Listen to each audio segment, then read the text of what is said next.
You say this woman's stalking you? Yeah, like 6 months maybe. Why'd it take you so long to report it? I think she needs help. She comes to my work, my house. She sends me emails, like, all the time. Are any threatening towards you? Yeah. I wouldn't say that's particularly threatening. There's a reason you're keeping her around, and maybe it's what she gives you. Got really manly hands, haven't you? Chiseled jawline. Should we run away together? So you're a comedian? Sort of. It's not going well. So is that a question? Somebody hurt you, didn't they? Who was it? Martha, can you let go of my hand now, please? Martha, please let go! Don't you dare!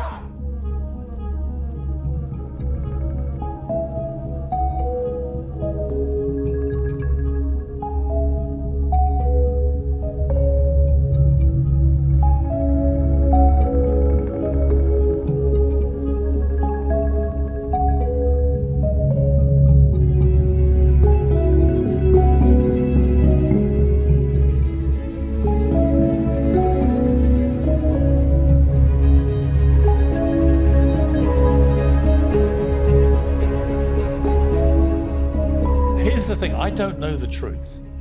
You do, and you've been emphatic in the number of denials you're making here. That's right. But many of those things that I've put to you can be proven. You're talking about emails and an email trail thing. All that. You know, all of that. You're obsessed with, sorry, I don't mean to be horrible. I'm not obsessed with anything. You've gone on at length for a good 10 minutes about the emails. Well, only because the emails...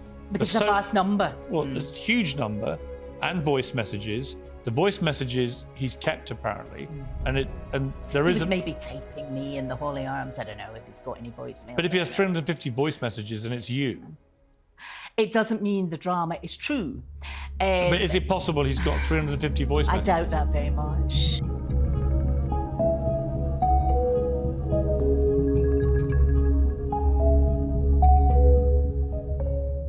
In the show, we see Richard Gadd as Donnie, who is being stalked by Martha, who was indeed his real-life stalker.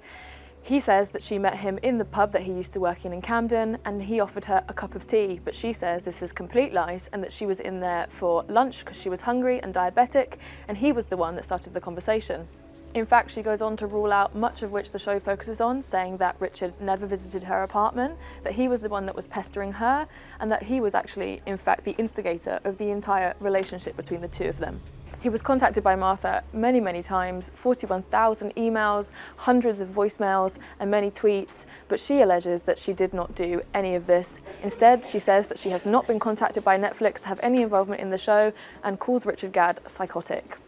So you're denying sending anything to him? There may have been a couple of emails. Text messages? No. Facebook messages? No. Fiona denies all of the claims that Richard Gadd makes about her during the drama. And instead, she says, I think he's done bloody well out of defaming me. He's making money out of untrue facts. He's being the ultimate misogynist. I've watched Baby Reindeer, and I watched Baby Reindeer with a mixture of fascination and horror. I have previously been stalked myself and therefore was intrigued by how the stalking was going to be portrayed. And in the end, I became really worried because I felt that some of the information, given how much Baby Reindeer was predicated upon being a true story, I became worried that the information that the viewer might receive from the drama was not information that I would advise. And what you're saying is you've never been even charged with an offence? No. I would expect from someone in the character Martha's position, so even if we accept that Fiona Harvey has admitted that she is the character that's portrayed as Martha, I would accept that someone in Martha's position would find it difficult to recognize that the behavior that they were engaging in was dysfunctional. And I would expect them, therefore, to present themselves in a way in which they minimized or denied entirely the behavior that was the stalking behavior. And in fact, I would also go as far as to say that often what will be done is that the person who has been called out for stalking is saying, well, it's not me, it's the person I'm stalking's fault. It's them that are doing the stalking.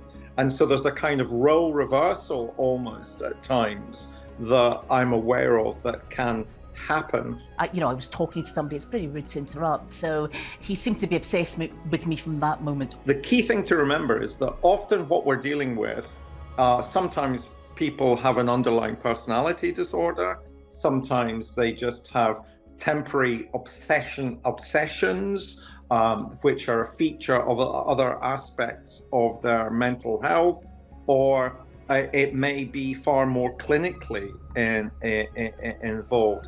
If we are to believe that Martha is an accurate portrayal of Fiona Harvey, and again, remember, this is being denied, but if we are to believe that that is an accurate portrayal, then none of the underlying problems which led to Fiona Harvey beginning to stalk have ever been alleviated.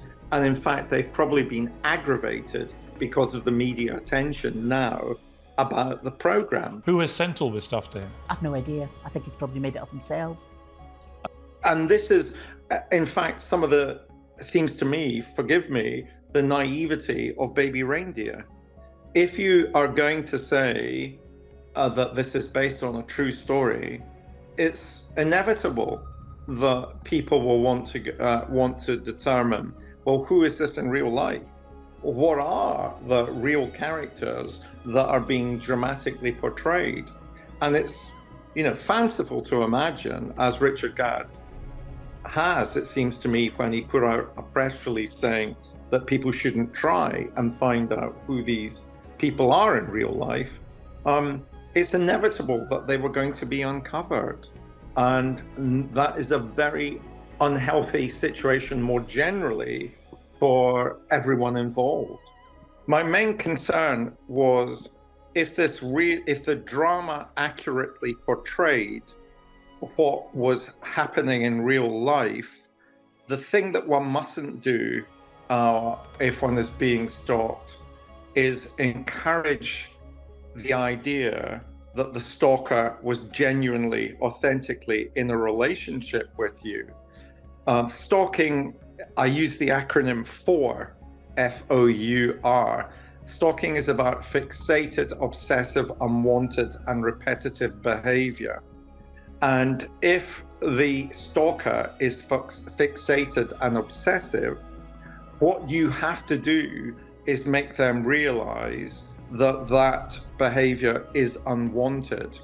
And in the drama, we see the character that Richard Gadd says is genuinely him take the stalker out for coffee, walk the stalker home. That kind of behavior, if it genuinely was the behavior he had engaged in, would merely have encouraged the belief that there was a genuine relationship.